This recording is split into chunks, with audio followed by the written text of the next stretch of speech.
Mesdames, Messieurs les ministres et secrétaires d'État, Excellences, Mesdames, Messieurs les ambassadeurs et chefs de mission diplomatique, Mesdames et Messieurs les députés et élus locaux, Monsieur le directeur général de l'APIX, Mesdames et Messieurs les directeurs généraux, directeurs et assimilés, Mesdames et Messieurs les partenaires au développement, Mesdames et Messieurs les représentants du secteur privé national et international, Mesdames et Messieurs en vos rangs et qualités respectifs, distingués invités.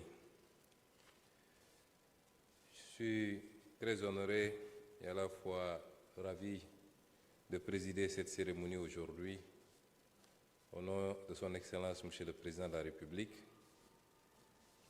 Cérémonie extrêmement importante puisqu'elle consacre le lancement du Forum FI Sénégal 2025 qui verra son apothéose certainement, Monsieur le directeur général de l'APIX, au mois d'octobre. Et je voudrais, à l'entame de mon propos, pour avoir été pendant un an à la tête du gouvernement du Sénégal, rassurer les Sénégalais que le Sénégal continue à être ce pays qui présente énormément d'intérêt pour les investisseurs de tous ordres. D'abord, pour les investisseurs nationaux, qui évidemment nourrissent le même sens patriotique que nous tous et considèrent que l'essentiel de leur activité doit partir du Sénégal et pour aller plus tard à la conquête de la sous-région, de l'Afrique et du monde, mais également les investisseurs internationaux. J'en ai reçu énormément ces 12 derniers mois, venant de tous les continents, de toutes les nationalités, et qui sont venus réitérer leur intérêt pour le Sénégal, qui est ce pays de l'Afrique de l'Ouest qui présente un certain nombre d'atouts qui ont été largement présentés aujourd'hui par les présentateurs. Je voudrais faire un petit état des lieux. Le Sénégal, sous le magistère de son Excellence le Président Bassirou Diomaye Faye, a fait le choix de la transparence, a fait le choix de la gestion saine, rigoureuse, basée sur l'intégrité des hommes et la transparence dans la communication des chiffres et des faits. Cela a commencé évidemment par un état des lieux, l'audit des finances publiques, qui malheureusement pour notre pays a révélé les résultats que vous connaissez tous. Une dette qui était de 20 points supérieure à ce qui était annoncé et un déficit de plus de 10 points par rapport aux chiffres qui étaient initialement annoncés. L'ex-ministre secrétaire général du gouvernement, aujourd'hui ministre d'État chargé du suivi du pilotage, l'a rappelé. Nous aurions pu, comme les régimes passés, faire la politique de l'Autriche, cacher ces chiffres et continuer ce qui a été fait jusqu'à présent. Mais le gouvernement, sous la houlette du président Bassirou Diomaye Faye, a choisi l'exercice de vérité, tout en mesurant toutes les conséquences que nous vivons jusqu'à présent. Mais comme dit l'adage, c'est le difficile qui est le chemin. Soit nous continuons dans la facilité, ou alors pour partir sur de nouvelles bases saines, pour pouvoir impulser définitivement un développement que les Sénégalais attendent depuis très longtemps. Le choix a été vite fait. Nous avons choisi de partir sur cette nouvelle base. Nous en assumons les conséquences. Le programme avec certains bailleurs multilatéraux et particulièrement le Fonds monétaire international a été suspendu depuis un an. Depuis un an, aucun décaissement n'a été fait au profit du Sénégal, mais le Sénégal est encore debout. C'est un message très fort. C'est un message très fort que nous devons décrypter. Nous avons les capacités et les moyens de compter d'abord et principalement sur nous-mêmes. Nous n'avons pas encore impulsé toutes les mesures d'accompagnement et très prochainement, je présenterai au nom du gouvernement le plan de relance. Beaucoup d'idées ont été émises ici de la part de certains intervenants, sont prises en compte par ce plan de relance, notamment sur les paradigmes du financement de notre développement. Notre combat politique pendant 10 ans a été de dire que le développement doit être d'abord et surtout endogène dans son financement, dans ses déclinaisons, mais également dans la participation citoyenne. C'est aujourd'hui ces idées que nous expérimentons.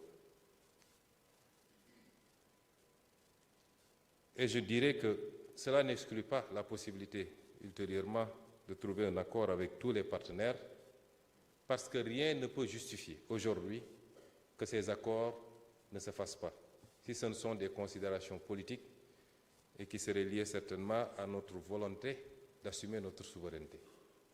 Il est temps que nous puissions y voir clair, parce qu'à chaque fois que des pays africains ont émis cette volonté d'assumer une souveraineté, qui a été le socle du développement de tous les pays qui sont sortis du sous-développement jusqu'à présent, évidemment, nous savons comment ça se passe généralement. Aujourd'hui, il est temps que les discours rejoignent les actes qui sont posés ou les actes rejoignent les discours qui sont prononcés. Et le Sénégal doit être accompagné parce que l'exercice auquel nous sommes livrés fait du Sénégal un laboratoire qui doit inspirer tous les pays, particulièrement d'Afrique, pour les pousser à se livrer aux mêmes exercices et pour que chaque pays puisse partir sur de nouvelles bases.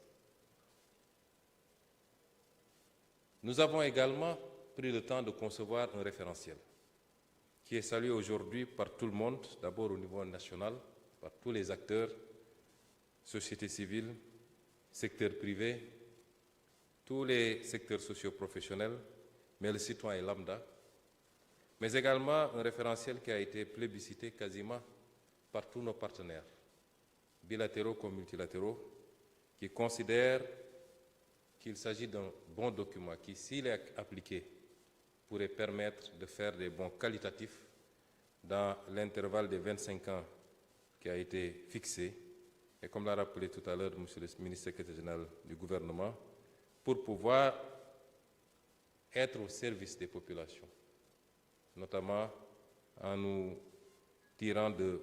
sortant de l'extrême pauvreté et de la pauvreté pour la grande majorité de cette population. C'est le lieu de féliciter tous ceux qui ont participé à la conception de ce référentiel, qui a été fait par l'expertise sénégalaise, exclusivement par l'expertise sénégalaise, publique, à travers mes collaborateurs au niveau de la primature, sous la houlette de M. Alaminoulo, mais également privé, et c'est lieu de féliciter également le cabinet performance de M. Victor Ndiaye, qui ont travaillé à élaborer ce document. Il nous faut maintenant passer à l'application. Et le secteur privé revêt une importance capitale dans tout ce qu'on fait. Ce n'est pas seulement un slogan, et tous les actes qui ont été posés jusqu'à présent l'ont été avec la participation inclusive de ce secteur privé. Le Sénégal est attrayant.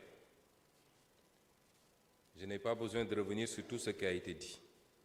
Il est plus qu'attrayant de par sa position géographique, sa stabilité politique, sa sécurité dans tout son espace, en tout cas à l'intérieur de ses frontières. Il est attrayant par sa démographie qui doit être transformée en dividende et non pas en risque ou en charge. Cela passe par la formation de nos jeunes, cela passe par la bonne gouvernance qui permette de replacer les citoyens au cœur des préoccupations de l'action publique, mais également au cœur de l'action du secteur privé. Et c'est pourquoi l'option qui a été retenue, ce n'est pas de continuer à insister sur nos atouts, c'est également de lever les derniers risques ou des facteurs de risque.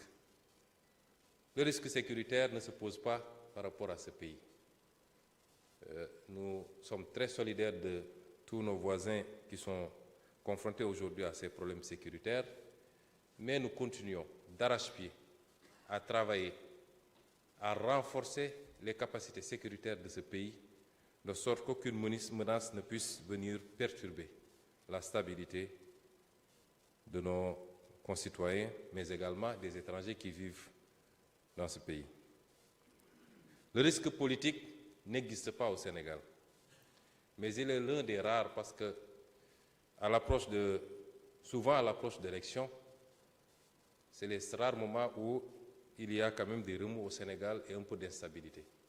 Je l'ai dit et je le redis, le Sénégal n'a pas de problème politique, puisque ces remous ont jusqu'à présent été relativement contenus, ont permis de continuer à avoir des alternances démocratiques au Sénégal, ce qui peut paraître un exploit dans le contexte que nous connaissons en Afrique généralement.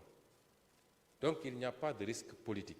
Et la seule priorité du Sénégal, comme je l'ai dit l'autre jour, doit être économique. Le président de la République l'a rappelé lors de son interview du 3 avril, je crois. Il a été le premier à dire en langue wolof que le Sénégal n'a pas de problème politique majeur. Et je l'ai redit dernièrement lors du lancement d'un programme de financement des jeunes et des femmes. Cela ne veut pas dire pour autant qu'on n'anticipera pas, parce que le climat politique, ce n'est pas un long fleuve dressé pour le sommeil, comme on dit. Toutes les nations ont besoin de se réinventer régulièrement et progressivement. Et c'est ce qui a justifié certainement que le président ait convoqué un dialogue politique, parce que dans notre entendement, il n'est plus question que les élections soient des facteurs de tension dans ce pays. Nous allons avoir désormais des élections les plus transparentes, les plus libres, les plus inclusives, avec des autorités totalement autonomes pour être équidistantes et pouvoir arbitrer dans la plus grande transparence les joutes politiques. Les risques de gouvernance, Monsieur le secrétaire général, Monsieur le ministre d'État l'a rappelé aujourd'hui, c'est le fondement de notre combat politique. À la limite, lorsque nous avons démarré notre action politique, d'aucuns nous considéraient comme des lanceurs d'alerte. Nous avons été les premiers à poser un certain nombre de débats sur la fiscalité, sur la gestion des ressources naturelles, le pétrole, le gaz, sur beaucoup d'autres aspects, les marchés publics. Et c'est pourquoi cette problématique reste au cœur de notre action aujourd'hui. Elle ne se déroule pas sous la forme, comme certains ont voulu le dire, d'une traque à l'opposant ou d'un règlement de compte. Il n'y a pas de compte à régler ici.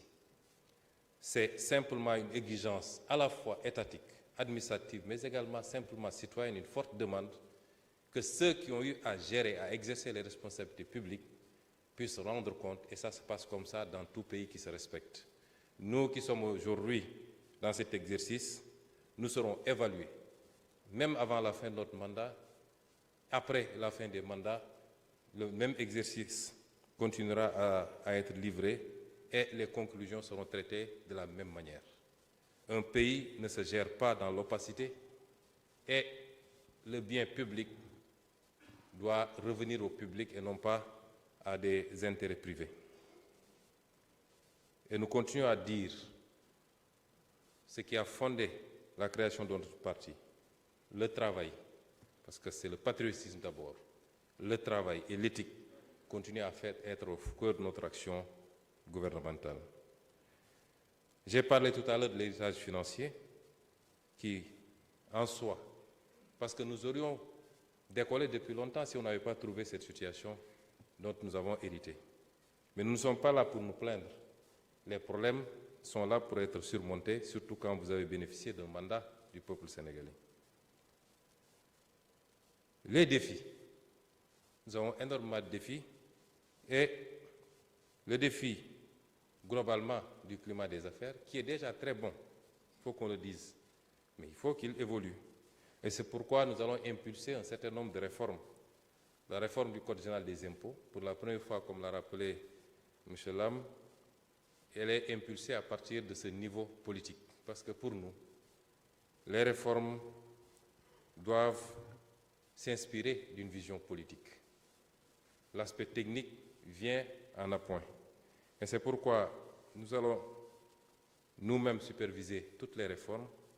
La réforme du Code général des impôts, qui est une réforme importante, celle du Code des douanes, parce que tout à l'heure, M. le représentant du patronat a parlé des aspects répressifs des codes, mais il n'a pas parlé des aspects permissifs également de ces mêmes codes. Et c'est pourquoi il faut qu'on revoie beaucoup de choses. Le DG de la PIX a dit que le secteur privé ne demande plus des exonérations, en tout cas sous certains formats. Je suis tout à fait d'accord, parce que ce pays a eu également, c'est vrai, des codes assez permissifs qui permettaient d'arrêter à tour de bras, par exemple, assez répressifs du moins, mais également a eu des codes très permissifs qui nous ont fait perdre énormément. Vous ne pouvez pas imaginer que dans des secteurs productifs, extractifs, tels que les secteurs miniers, les cimenteries, etc., qu'en phase d'exploitation, sur 20 ans, 25 ans, 30 ans, les entreprises puissent continuer à bénéficier d'exonérations. C'est des centaines de milliards qui ont été compromis et qui auraient pu valablement renforcer les capacités d'action de l'État. La réforme foncière, qui me semble être l'une des plus importantes et dont on parle très peu. Et nous sommes en train de figer les termes de référence. Je crois que pour les acteurs privés, le régime foncier est évidemment extrêmement important, en ce que ça permet la possession, ça permet également de pouvoir traiter avec des institutions financières. La territorialisation des politiques publiques. Ce qui a été présenté ici à l'APIX ne sort pas du triangle Dakar-Mbour-Thiès en réalité, qui peut-être fait moins de 5% du territoire national. Beaucoup de choses ont été faites, mais sont restées concentrées dans presque la presqu'île du Cap-Vert et un peu sur la région de Thiès. Évidemment, notre préoccupation, c'est de pouvoir beaucoup plus travailler à la territorialisation pour pouvoir figer les populations chez elles et mettre un terme à l'exode rural, mais surtout créer les conditions de l'épanouissement des Sénégalais là où ils sont et mettre les éléments là où la production se fait réellement. La production agricole, la production minière, la production... Je crois que dans les statistiques, il était établi que théoriquement, le pôle, sur les 8 pôles, le pôle qui avait théoriquement le PIB par tête d'habitants le plus élevé, c'est le pôle sud-est, à cause des secteurs extractifs, le secteur minier et la faible densité au kilomètre carré. Mais en réalité, c'est le pôle le plus pauvre du Sénégal. Le plus fort taux de pauvreté du Sénégal se trouve dans ce pôle. Ça veut dire qu'il y a un problème sérieux. Et la territorialisation, couplée à nos options très fermes de maintenir la production au Sénégal. Production, extraction agricole ou toute autre production halieutique, mais de pouvoir transformer ici, dans ce pays. Cette option, elle est irrévocable. Nous sommes très ouverts et nous continuons à appeler nos partenaires, comme l'a dit tantôt l'un des présentateurs, le Sénégal n'est qu'une porte d'entrée et une porte de sortie également.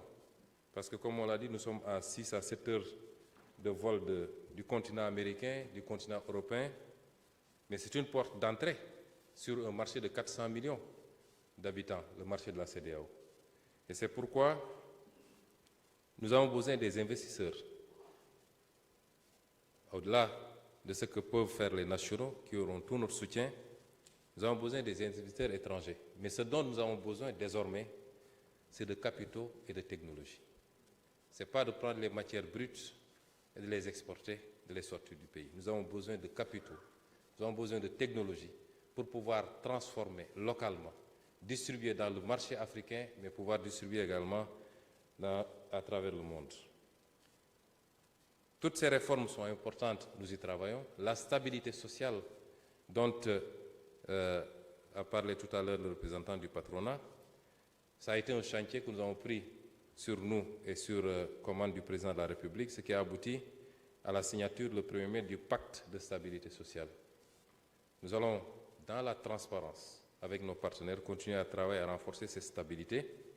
Le Sénégal est un pays démocratique. où les opinions s'expriment, où les droits et libertés s'expriment également. Et parmi ces libertés, il y a la liberté syndicale, qui fait que nous devons beaucoup travailler avec les partenaires pour asseoir cette stabilité. J'ai parlé de la stabilité politique. Comme je l'ai dit, ce n'est pas un besoin, ce n'est pas une urgence, mais c'est justement quand ça se présente sous cette forme qu'il faut prendre les devants pour réunir tous les acteurs et anticiper sur éventuellement les problèmes futurs. Et l'un des derniers défis que je veux soulever ici, qui est un défi extrêmement important, je le dis et je le redis. En tout cas, moi, en tant que Premier ministre du Sénégal, l'un de mes principaux combats, pour ne pas dire le principal, c'est le défi énergétique. Personne ne peut développer sérieusement et durablement un pays s'il ne gagne pas le pari énergétique. Et aujourd'hui,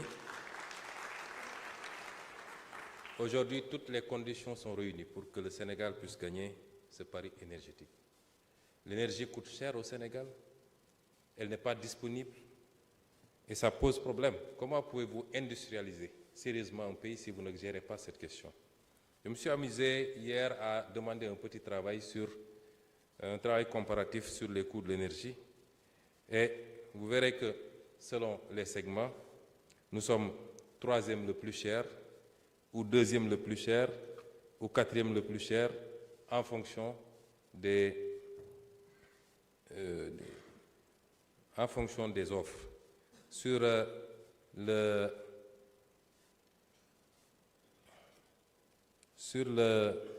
la haute tension, qui doit intéresser nos industriels, les cimenteries, en tout cas les industries lourdes, nous sommes le troisième pays le plus cher sur le barème que j'ai fait établir.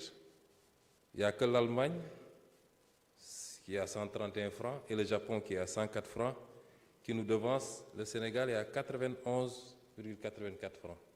Là où des pays à côté, comme la Côte d'Ivoire, sont à 72. Évidemment, le choix est vite fait pour les investisseurs si on ne règle pas cette question d'aller voir ailleurs.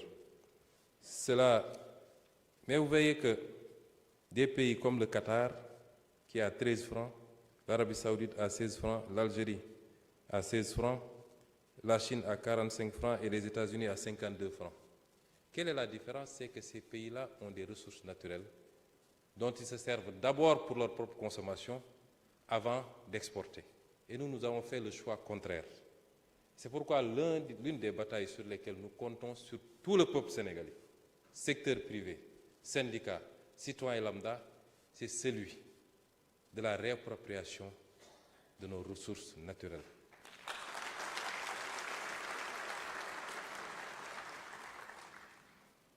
Le Côte d'Ivoire utilise le gaz qu'il produit. La Côte d'Ivoire, du moins, utilise le gaz qu'elle produit. Tous les pays que j'ai cités utilisent le gaz et le pétrole qu'ils produisent chez eux. Nous, au Sénégal, le régime précédent avait fait l'option de laisser liquéfier et exporter le gaz que nous devons produire.